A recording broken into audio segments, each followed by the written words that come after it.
중국 소셜미디어가 발칵 뒤집혔습니다.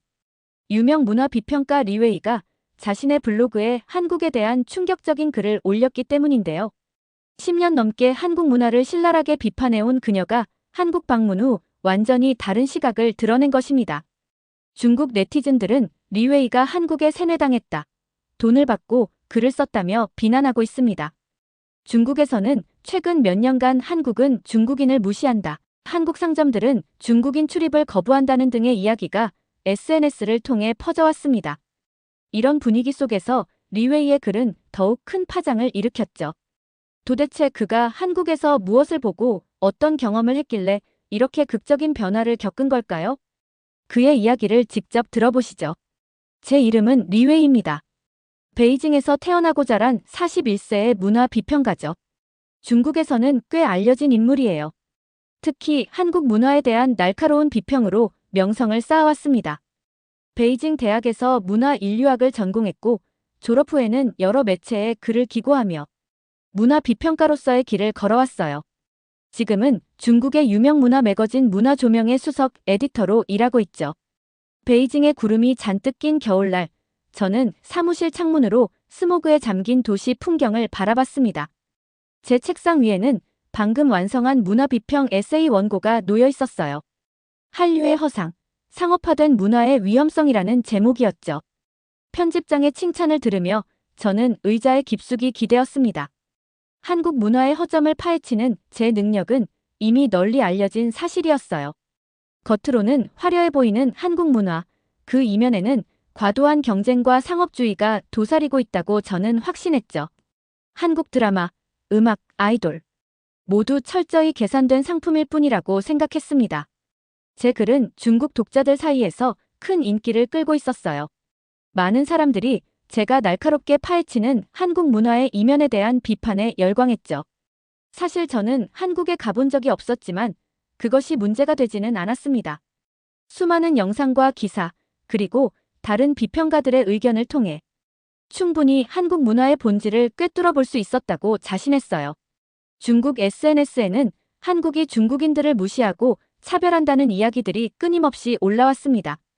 한국 식당에서 중국말하면 서비스가 나빠진다더라, 한국 상점은 중국인에게 바가지를 씌운다더라 같은 글들이죠.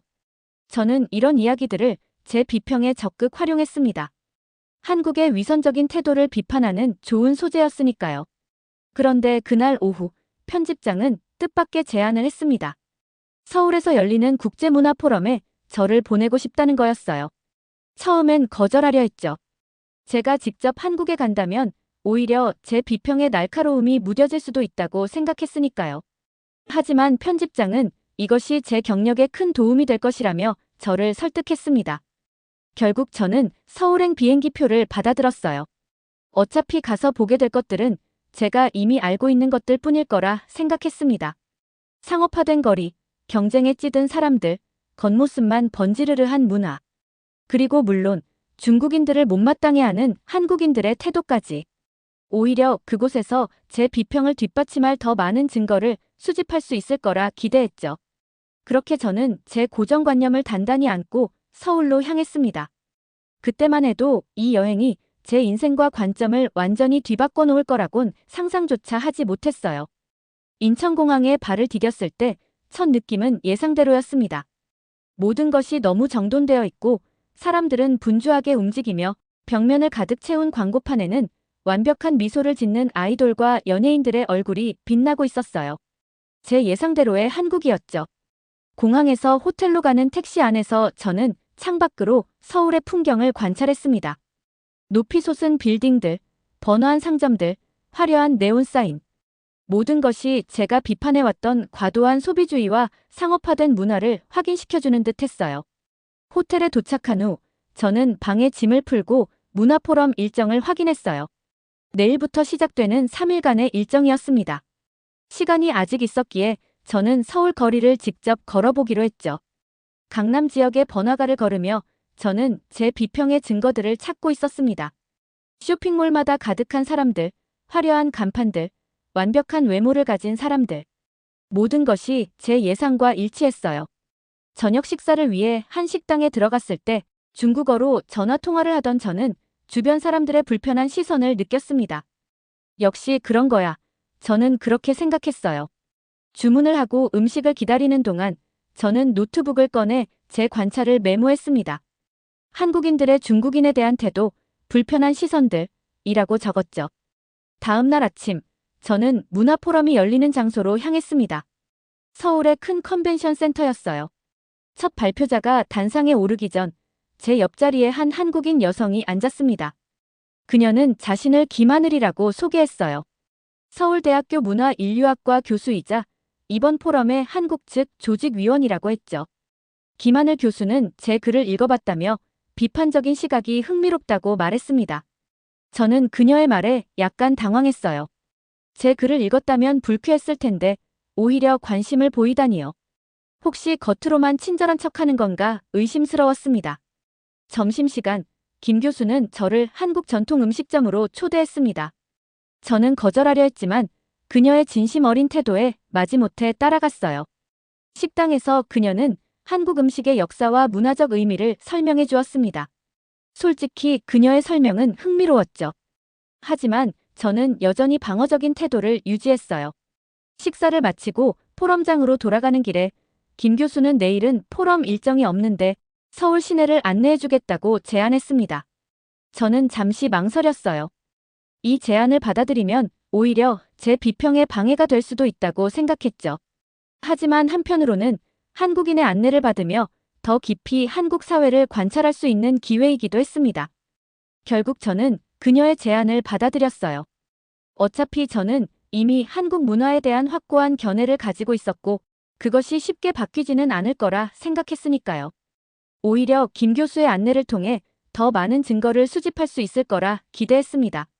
다음 날 아침, 김하늘 교수는 약속한 대로 호텔 로비에서 저를 기다리고 있었어요. 그녀는 오늘 서울의 여러 곳을 안내해주겠다며 첫 목적지로 인사동을 선택했습니다. 전통 문화의 거리라고 했어요. 인사동에 도착해서 저는 의외의 광경을 목격했습니다. 예상했던 관광객으로 가득한 상업적인 거리가 아니라 오래된 한옥들과 전통 공예품 가게들이 조용히 자리 잡고 있었어요. 김 교수는 저를 한 도자기 공방으로 안내했습니다. 그곳에서 70대 노장인이 도자기를 만들고 있었죠. 노장인은 50년 넘게 전통 기법을 지켜온 무형문화재라고 했습니다. 그는 저에게 도자기 만드는 과정을 보여주었어요. 그의 손길은 숙련되고 정교했습니다. 흙을 다루는 그의 모습에서 깊은 집중력과 열정이 느껴졌어요. 점심으로 김하늘 교수는 저를 작은 한정식 집으로 안내했어요. 가정집을 개조한 듯한 아담한 공간이었습니다. 음식은 정갈했고 맛도 좋았어요. 식사 중에 김 교수는 한국 음식의 철학에 대해 이야기를 해주더군요. 자연과의 조화, 제철 재료의 사용, 화학 조미료보다 자연적인 맛을 추구한다는 내용이었어요. 저는 고개를 끄덕이면서도 마음속으로는 의문을 품었습니다. 그렇다면 서울 곳곳에 있는 패스트푸드점들과 화려한 카페들은 뭐지? 그것들도 자연과의 조화를 추구하는 한국 문화의 일부일까? 오후에는 창덕궁을 방문했어요. 고풍스러운 궁궐 건축물과 아름다운 정원을 보며 저는 감탄하지 않을 수 없었습니다. 한국의 전통 건축미가 이렇게 아름다울 줄은 몰랐어요. 김 교수는 각 건물의 역사와 의미를 상세히 설명해 주었습니다. 창덕궁을 나오는 길에 본 광경은 저를 혼란스럽게 했어요. 한 무리의 고등학생들이 전통 한복을 입고 궁궐 앞에서 사진을 찍고 있었습니다. 그들은 즐거워 보였고 전통 의상을 입은 것을 자랑스러워하는 듯 했어요. 김 교수는 요즘 젊은이들 사이에서 전통 문화를 재발견하려는 움직임이 있다고 설명했습니다. 저는 의아했어요. 제가 알고 있던 한국의 젊은이들은 오직 아이돌과 패션, 성형수술에만 관심이 있는 것 아니었나? 전통 문화라니. 저녁 무렵 우리는 청계천을 따라 걸었습니다. 도심 속 작은 하천인 청계천은 시민들의 휴식 공간으로 조성되어 있었어요. 김 교수는 이곳이 원래 콘크리트로 덮여 있었지만 2005년에 복원 프로젝트를 통해 다시 열렸다고 설명했습니다. 도시 개발만이 아니라 자연과 역사의 가치도 중요하다는 인식의 변화를 보여주는 사례라고요. 김 교수의 설명을 들으며 저는 생각에 잠겼습니다. 제가 알고 있던 한국은 오로지 경제 발전과 현대화만을 추구하는 나라였어요. 하지만 오늘 본 모습들은 그런 고정관념과 달랐습니다. 물론 여전히 상업화된 부분이 많았지만 그 이면에는 제가 미처 보지 못했던 다양한 측면들이 있었어요. 저녁 식사를 마치고 호텔로 돌아가는 길에 김 교수는 내일 서울 외곽으로 나들이를 가보자고 제안했습니다. 서울 바깥의 작은 도시에서 열리는 전통시장이 있다고 했어요. 저는 망설였습니다. 오늘 하루 동안 제 고정관념이 조금 흔들렸지만 아직 확신이 서지 않았거든요. 하지만 한국의 다른 면을 더 보고 싶다는 호기심이 생기더군요. 다음 날 아침, 우리는 서울 외곽의 작은 도시로 향했습니다.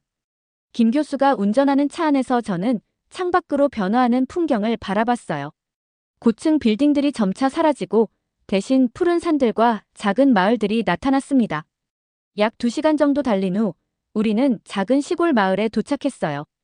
이곳은 제가 상상했던 한국의 모습과는 전혀 달랐습니다.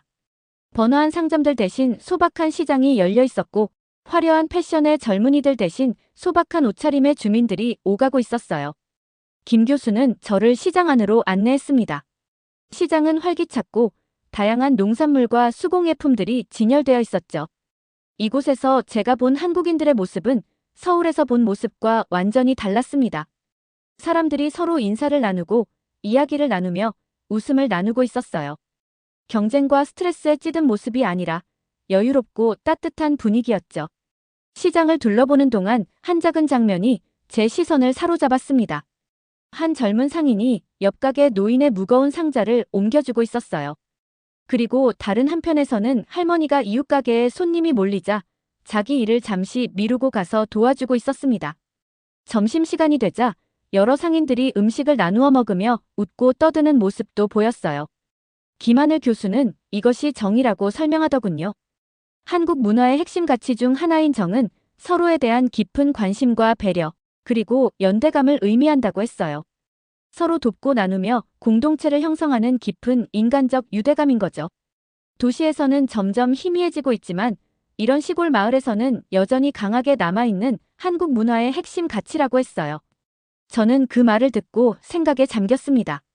그동안 한국 문화를 냉정하고 개인주의적이며 경쟁에만 몰두하는 문화로만 보았던 제 시각이 얼마나 편협했는지 깨닫기 시작했어요. 마치 빙산의 일각만 보고 전체를 판단한 것 같았죠. 오후에 김 교수는 저를 작은 사찰로 안내했습니다. 산 중턱에 자리 잡은 오래된 절이었어요. 그곳에서 저는 한국의 또 다른 모습을 보았습니다. 현대적인 삶 속에서도 전통적인 가치와 신앙이 살아있는 모습이었죠. 사찰에서 내려오는 길에 우리는 작은 마을을 지나갔어요. 그곳에서 주민들이 마을 행사를 준비하는 모습이 보였습니다. 어른들은 천막을 설치하고 음식을 준비하는 동안 아이들은 장식을 만들어 거리에 달고 있었어요. 이런 마을 행사는 도시에서는 거의 사라졌지만 시골에서는 여전히 중요한 공동체 문화예요. 사람들이 함께 모여 감사하고 나누는 전통이죠. 저는 그들이 서로 도우며 준비하는 모습을 지켜보았습니다. 아무도 지시하는 사람이 없어 보였지만 각자 자신의 역할을 알고 있는 듯 했어요. 일부는 음식을 나르고 일부는 테이블을 정리하며 어떤 이들은 노인들의 자리를 마련하고 있었죠. 그 모습에서 자연스러운 조화와 유대감이 느껴졌어요. 서로 돕고 음식을 나누는 그들의 모습 속에서 무언가 눈에 보이지 않는 끈이 서로를 이어주는 듯한 따스함이 느껴졌죠. 저는 깊은 생각에 빠졌습니다. 그동안 제가 한국 문화에 대해 얼마나 피상적으로 이해하고 있었는지 깨달았어요. 저는 한국의 성형 문화, 경쟁적인 교육 시스템, 과도한 소비주의만을 보고 비판했지만 그것은 한국 문화의 일부일 뿐이었습니다. 그 이면에는 깊은 인간의 전통에 대한 존중, 그리고 공동체 정신이 살아있었어요. 서울로 돌아가는 차 안에서 저는 침묵을 지켰습니다. 제 안에서 무언가가 변하고 있었어요. 제가 그동안 확신했던 한국에 대한 시각이 무너지기 시작한 것이죠. 이것은 단순히 한 나라에 대한 인식의 변화를 넘어 제 자신의 비평가로서의 정체성에 대한 의문이기도 했습니다. 과연 저는 얼마나 많은 것들을 보지 못하고 단편적인 정보만으로 판단해왔던 걸까요? 포럼 마지막 날, 저는 발표를 앞두고 커다란 내적 갈등에 시달렸습니다. 원래 준비해온 내용은 한국 문화의 상업성과 허상에 대한 비판이었어요. 하지만 지난 며칠간의 경험이 제 확신을 흔들어 놓았죠. 발표 시간 2시간 전, 저는 호텔방에 앉아 제 원고를 들여다보았습니다. 각 문장들이 이제는 낯설게 느껴졌어요. 이것은 제가 직접 보고 경험한 한국의 모습이 아니었죠. 물론 제가 비판한 점들이 완전히 틀린 것은 아니었습니다. 한국에도 분명 과도한 경쟁과 상업주의의 문제가 있었어요. 하지만 그것만이 한국의 전부는 아니었죠. 차 한 잔을 마시며 고민에 빠진 저에게 김 교수의 전화가 걸려왔습니다. 그녀는 제 발표를 기대한다며 응원을 보냈어요. 전화를 끊고 창밖을 바라보았습니다. 서울의 빌딩 숲 사이로 아침 햇살이 비치고 있었어요. 갑자기 저는 결심했습니다. 지금 당장 모든 것을 바꿀 수는 없지만 최소한 제가 본 것을 정직하게 말하고 싶었어요. 컨벤션 센터에 도착해서 저는 새로운 발표 자료를 급하게 수정했습니다. 완전히 뒤집을 수는 없었지만 적어도 한국 문화의 다양한 측면을 언급하고 제가 직접 경험한 것들을 첨가했어요. 그리고 마지막에 문화 비평가로서 우리는 더 깊이 들여다보고 선입견을 넘어 진실을 추구해야 한다는 말을 덧붙였습니다. 발표가 끝난 후 청중들의 반응은 예상 밖이었어요. 많은 사람들이 제 솔직함에 감사하다며 다가왔고 흥미로운 대화가 이어졌습니다. 한국 문화의 장단점에 대한 균형 잡힌 토론이 이루어졌어요. 처음으로 저는 비판만이 아닌 진정한 대화의 즐거움을 느꼈죠. 포럼이 끝나고 저는 김 교수와 작별 인사를 나눴어요. 그녀는 제게 한국에 대한 새로운 시각을 열어주었고 이 변화를 중국에 돌아가서도 잊지 않기를 당부했습니다. 저는 고개를 끄덕였지만 마음 한구석에는 불안이 자리 잡고 있었어요. 중국으로 돌아가면 어떻게 될까? 제 글을 기다리는 독자들은 어떤 반응을 보일까? 비행기를 기다리며 저는 공항 카페에서 노트북을 열었습니다. 그리고 한국에서의 경험을 정직하게 담은 새로운 글을 쓰기 시작했어요. 한류 다시 보기, 편견을 넘어서 라는 제목이었죠. 글을 쓰면서도 저는 계속해서 망설였습니다. 이 글이 발표되면 내게 어떤 영향이 있을까? 중국 독자들이 나를 배신자로 볼까? 그동안 쌓아온 내 평판은 어떻게 될까? 하지만 저는 솔직함을 담아 계속해서 글을 썼어요. 한국의 상업주의적 측면을 인정하면서도 그 이면에 숨겨진 인간미와 공동체 정신, 전통과 현대의 조화를 솔직하게 담았습니다. 그리고 무엇보다 제 자신의 편견과 고정관념을 인정했어요. 이것은 비평가로서가 아닌 한 사람으로서의 진솔한 고백이기도 했습니다. 베이징행 비행기 안에서 저는 마지막으로 글을 검토했습니다. 그리고 송신 버튼을 눌렀어요. 이제 돌이킬 수 없게 되었죠. 제 글이 중국 독자들에게 어떤 반응을 일으킬지 저는 두려우면서도 기대가 되었습니다. 베이징에 돌아온 저는 바로 사무실로 향했습니다. 편집장은 제 글을 이미 읽었고 놀란 표정이었어요. 그는 제 글이 이전의 비평과 많이 다르다며 출판 전에 다시 한번 생각해보라고 제안했죠. 하지만 저는 확고했어요. 이것은 제가 직접 경험하고 느낀 것이었고 독자들과 나누고 싶었거든요. 결국 제 글은 출판되었고 예상대로 엄청난 논란을 일으켰어요. 오랫동안 제 글을 읽어온 독자들은 혼란스러워했습니다. 일부는 제가 한국에 세뇌당했다고 비난했고 또 일부는 제가 돈을 받고 글을 썼다고 의심했어요. 소셜미디어에서는 저를 향한 비난이 쏟아졌고 심지어 애국심이 없다는 비판까지 받았죠. 하지만 동시에 제 글에 공감하는 목소리도 있었어요. 특히 한국을 직접 방문해 본 사람들이나 보다 열린 시각을 가진 젊은 독자들은 제 경험에 관심을 보였습니다. 그들은 제 용기를 칭찬하고 더 많은 이야기를 듣고 싶어 했어요. 논란 속에서도 저는 계속해서 새로운 글을 썼습니다. 한국 문화의 다양한 측면들, 특히 제가 직접 경험한 인간적인 이야기들을 중심으로요. 물론 여전히 비판적인 시각도 유지했지만 이제는 좀 더 균형 잡힌 목소리로 글을 써내려갔어요. 저는 한국 문화를 맹목적으로 찬양하지 않았고 오히려 그 복잡성과 다양성을 존중하려 노력했습니다. 몇 주가 지나자 점차 논란은 줄어들었어요. 대신 제 새로운 글 방향에 적응한 독자들이 늘어났습니다. 그들은 제 솔직함을 평가했고 한국에 대한 더 깊은 이해를 원했죠. 일부 독자들은 제 글을 읽고 직접 한국을 방문해보고 싶다는 메시지를 보내오기도 했습니다. 그러던 어느 날 한 중국 언론사에서 인터뷰 요청이 왔어요. 한국에 대한 제 시각 변화에 관심이 있다고 했죠. 처음에는 망설였지만 이것이 제 진정성을 보여줄 기회라 생각하고 수락했습니다. 인터뷰에서 저는 솔직하게 이야기했어요. 어떻게 제가 한국에 대한 고정관념을 가지고 있었는지, 그리고 직접 경험을 통해 어떻게 그것이 깨졌는지를 설명했습니다. 한국에는 분명 제가 비판했던 측면들이 있지만 그것만으로 한 나라의 문화를 판단하는 것은 편협하다고 말했어요. 그리고 무엇보다 이것이 단순히 한국에 관한 이야기가 아니라 우리가 어떻게 다른 문화를 바라보고 이해해야 하는지에 관한 더 큰 질문이라고 강조했습니다. 우리는 모두 고정관념과 편견을 가지고 있지만 중요한 것은 그것을 인식하고 넘어서려는 노력이라고요. 인터뷰는 큰 반향을 일으켰습니다. 많은 사람들이 제 솔직함에 공감했고 이것이 단순히 한국에 관한 이야기가 아니라 문화 이해 전반에 관한 성찰이라는 점을 이해해 주었어요. 물론 여전히 제게 비판적인 사람들도 있었지만 적어도 이제는 대화가 가능해진 것이죠. 그 후 저는 한국과 중국의 문화 교류에 관한 책을 쓰기 시작했습니다. 단순한 비평서가 아니라 두 문화 간의 이해와 소통에 관한 책이었어요. 이 과정에서 저는 김 교수와 연락을 주고받으며 도움을 받았습니다. 그녀는 제 변화를 응원해 주었고 필요한 자료와 정보를 제공해 주었어요. 책이 출판되기 직전 한 보수적인 중국 매체에서 저를 공격하는 기사가 나왔습니다. 그들은 제가 애국심이 부족하고 한국에 지나치게 호의적이라고 비난했어요. 온라인에서는 제 과거 글을 들고 나와 모순점을 지적하며 저를 변절자로 몰아세웠습니다. 이런 공격은 저를 당황하게 했지만 한편으로는 예상했던 일이기도 했어요. 오랫동안 저는 한국 문화에 대한 비판적 목소리였고 그런 제가 갑자기 태도를 바꾸자 많은 이들이 혼란스러워했죠. 어떤 이들은 제가 진정성이 없다고 생각했고 또 어떤 이들은 더 불순한 동기가 있을 거라 의심했어요.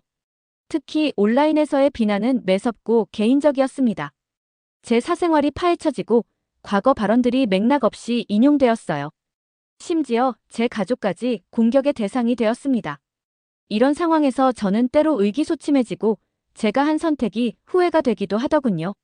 하지만 동시에 저를 지지하는 목소리도 있었습니다. 특히 젊은 세대와 국제적인 시각을 가진 독자들은 제 솔직함과 성장을 높이 평가했어요. 그들은 제가 제 자신의 편견을 인정하고 넘어서려 노력한 것에 감사하다고 말해주었습니다. 이런 갈등 속에서도 제 책은 출판되었고 예상 밖으로 많은 사람들의 관심을 받았어요. 비록 논란이 있었지만 혹은 그 논란 때문에 많은 사람들이 제 책을 읽고 싶어 했죠. 비판적인 리뷰도 많았지만 진지하게 제 주장을 받아들이고 토론하는 독자들도 있었어요. 한 달 후, 저는 베이징의 한 대학에서 강연 요청을 받았습니다. 주제는 문화 비평과 편견 넘어서기였어요. 처음에는 망설였지만 이것이 제 생각을 더 많은 사람들과 나눌 수 있는 기회라는 생각이 들었죠. 강연장은 예상보다 많은 사람들로 가득 찼어요. 학생들, 교수들, 그리고 일반 시민들까지. 그들의 눈빛에서 저는 호기심과 질문을 읽을 수 있었습니다. 저는 가능한 한 솔직하게 제 경험과 생각을 나누었어요. 한국에서의 경험이 어떻게 제 시각을 바꾸었는지, 그리고 그것이 제게 어떻게 개인적, 직업적 도전이 되었는지를 말이죠. 강연이 끝난 후 한 학생이 다가와 질문했습니다. 그녀는 저에게 이런 변화와 비판을 감수하면서까지 진실을 말할 가치가 있었느냐고 물었어요. 저는 잠시 생각한 후 대답했습니다. 쉽지 않았지만 제가 경험한 것을 정직하게 나누는 것이 문화 비평가로서 그리고 한 사람으로서 제 의무라고 느꼈다고요. 한국어 번역본 출판을 앞두고 저는 다시 서울을 방문하게 되었어요. 1년 전 처음 왔을 때와는 완전히 다른 마음가짐이었습니다. 이번에는 선입견 없이 열린 마음으로 이 도시를 바라보고 싶었어요. 김 교수가 공항에서 저를 맞이했습니다. 우리는 1년 동안 이메일과 화상통화로 연락을 주고받았지만 직접 만나니 더욱 반가웠어요. 그녀는 저를 서울의 새로운 곳들로 안내해 주었고 한국 문화의 또 다른 측면들을 보여주었습니다. 이번 방문에서 저는 더 깊이 한국을 이해하게 되었어요. 물론 여전히 비판적으로 볼 부분들도 있었지만 이제는 그것이 한국 문화의 일부일 뿐 전부가 아니라는 것을 알게 되었죠. 모든 문화에는 빛과 그림자가 있고 중요한 것은 균형 잡힌 시각으로 바라보는 것이라고 생각했어요. 서울에서의 일주일은 빠르게 지나갔습니다. 출판 기념회에서 저는 한국 독자들과 만났고 그들의 질문에 답했어요. 놀랍게도 많은 한국인들이 제 비판을 이해하고 수용하고 있었죠. 그들도 자신들의 문화에 대해 비판적으로 성찰하고 있었고 외부의 시선이 때로는 도움이 된다고 말했어요. 한국에서의 마지막 날, 김 교수는 저를 한강공원으로 데려갔습니다. 우리는 강변을 따라 걸으며 대화를 나눴어요. 그녀는 제게 물었습니다. 이 모든 경험 후에 제가 문화 비평가로서 어떤 방향으로 나아가고 싶은지를. 저는 잠시 생각한 후 대답했습니다. 앞으로도 저는 문화를 비평할 것이지만 이제는 더 열린 마음과 균형 잡힌 시각으로 접근하고 싶다고요. 그리고 무엇보다 다른 문화 간의 대화와 이해를 촉진하는 역할을 하고 싶다고 말했어요. 중국으로 돌아가기 전날 밤, 저는 호텔 창가에 서서 서울의 야경을 바라봤습니다. 1년 전 같은 자리에서 보았던 풍경이지만 이제는 완전히 다르게 보였어요. 화려한 네온사인 너머로 저는 이 도시의 역사와 사람들의 이야기를 볼 수 있었죠. 강한 외양 아래 흐르는 따뜻한 정서, 현대적 변화 속에서도 지켜지는 전통의 가치들을 느낄 수 있었어요. 베이징으로 돌아온 후 저는 새로운 글을 썼습니다. 문화 비평가로서의 고백이라는 제목이었어요. 이 글에서 저는 제 자신의 변화 과정을 솔직하게 담아냈습니다. 어떻게 저의 고정관념이 깨졌는지, 그리고 이 경험이 저에게 어떤 교훈을 주었는지를요.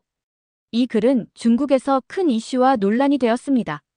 일부는 여전히 저를 배신자로 여겼고, 또 일부는 제 용기와 솔직함을 칭찬했죠.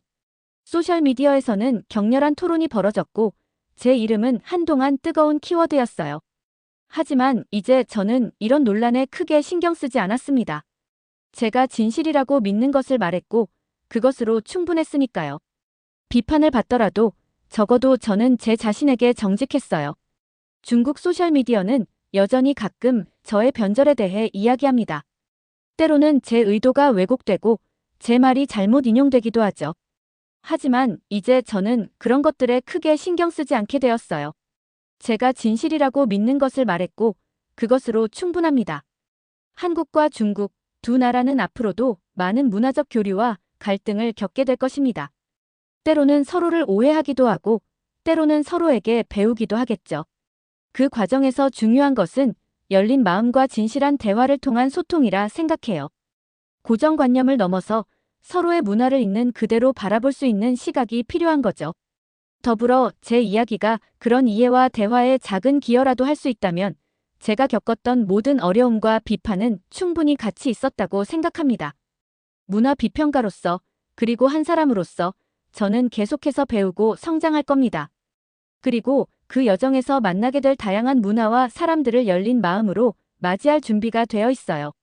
오늘 밤 저는 서재에 앉아 한국에서 가져온 작은 도자기 컵으로 차를 마시며 생각합니다. 이 컵은 제가 처음 인사동을 방문했을 때 산 거예요. 당시에는 그저 기념품 정도로 생각했지만 이제는 제 인생의 중요한 전환점을 상징하는 물건이 되었습니다. 그리고 이 컵으로 차를 마실 때마다 흐뭇함과 기분 좋음이 올라옵니다. 때로는 가장 예상치 못한 여행이 우리를 가장 필요한 곳으로 데려간다는 것을 알게 되었으니까요. 저에게 있어 한국은 이제 단순한 여행지가 아니라 제 자신과 세상을 새롭게 바라보게 해준 거울과 같은 곳이 되었습니다. 그리고 그것은 어떤 비평 글보다도 값진 경험이었어요. 몇 년이 지난 지금 저는 더 이상 단순히 한국 문화 비평가로 불리지 않습니다. 사람들은 저를 문화 간 다리를 놓는 작가라고 부르죠. 한국과 중국 두 나라 사이의 문화적 이해를 돕는 프로젝트에 참여하며 저는 제가 그토록 오랫동안 갇혀있던 편견의 벽을 허물어가는 일에 제 인생을 바치고 있습니다. 그리고 이 모든 여정의 시작은 한 번의 여행, 한 번의 용기 있는 선택에서 비롯되었네요. 제 이야기는 여기서 끝나지 않습니다. 매일 새로운 도전과 깨달음이 있고 더 많은 이야기가 만들어지고 있어요. 하지만 지금까지의 여정에서 저는 한 가지 중요한 진리를 배웠습니다. 진정한 문화 비평은 비난이 아닌 이해에서 시작되며 진정한 변화는 고집을 버리고 마음을 여는 데서 시작된다는 것을요. 이것이 제가 한국에서 가져온 가장 소중한 선물입니다. 그리고 이 선물을 저는 제 글을 통해 더 많은 사람들과 나누고 싶습니다. 우리 모두가 서로의 문화를 더 깊이 이해하고 더 풍요로운 세상을 만들어갈 수 있기를 바라면서요. 오늘의 사연 어떻게 들으셨나요? 아직도 중국에는 한국에 대한 무수한 루머와 부정적인 시선들이 난무하다는 사실이 놀랍네요. 한국은 아직도 자랑할 것들이 무수히도 많은데 말이죠. 여러분이 생각하는 자랑스러움은 무엇인가요? 댓글로 공유하며 나눠주세요. 오늘도 긴 사연 들어주셔서 감사합니다. 행복한 하루 되세요.